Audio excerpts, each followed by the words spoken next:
It was that time of the year again, where all factions lay down their weapons to come together and celebrate Halloween.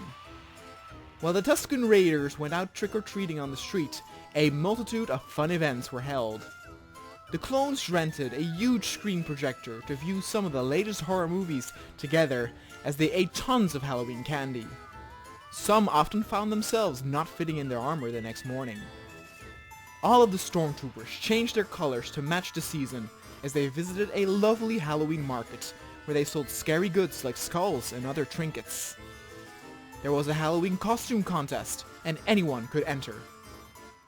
Some created their own costumes from scratch, while others bought cheap knockoffs at the nearest Antilles market. They would be judged by 3 judges, and the winners would go home with nice prizes. Qui-Gon watched Star Wars Factions Episode 28 while being surrounded by friends. Kit Fisto had not seen it yet, but he liked it so much that he suggested Qui-Gon to give a thumbs up. And then there was the yearly tradition of the family pumpkin carving, where the Skywalker family and the Fett family would pick out a pumpkin and carve faces in it together.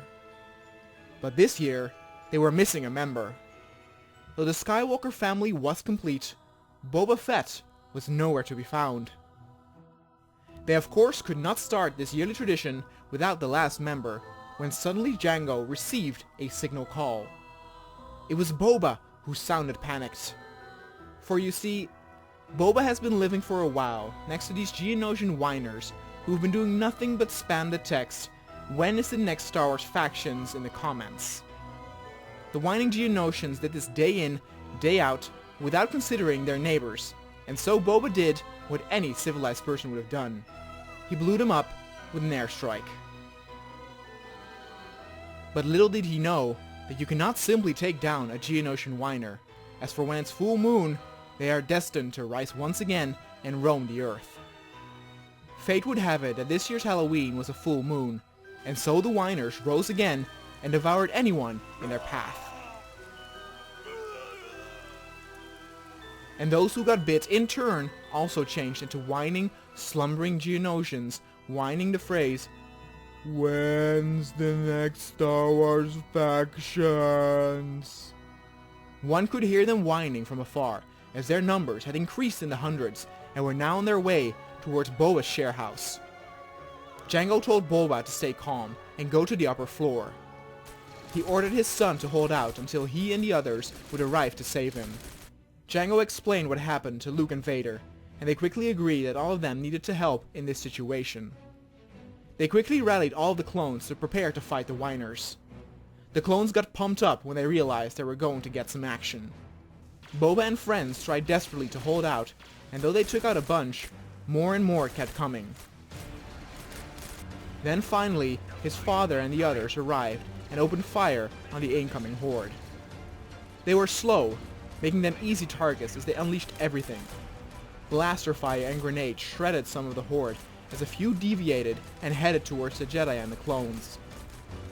The clones spread out across the field as some headed towards the house Boba Fett was in, while others, including most Jedi, headed straight for the whiners to cut them down. At the rear, flame troopers burned the whining Geonosians by the dozens as the landscape became scourged as well. It illuminated the darkness and created a spectacular display. Vader loved nothing more than to see burning whiners as he and his son mowed their way through the crowd. Most of the Geonosians had been taken out as the final wave headed towards Boba's house. But they got shot from the front, side, and rear, making it impossible to get close. The flamethrower proved most effective and halted the assault as the Geonosians' legs crumbled and turned to ash. The trees were burning as the last of the Geonosians tried to crawl their way forward. Qui-Gon picked off some last easy targets that remained as most of the danger had been lifted. Boba thanked his dad, and Jango assured him that he could count on him anytime. The group quickly headed back to the square to continue the festivities and finally start the carving of the pumpkins. All of them partied on until the late hours in the night. Happy Halloween, everyone. Hope it will be scary and full of candy.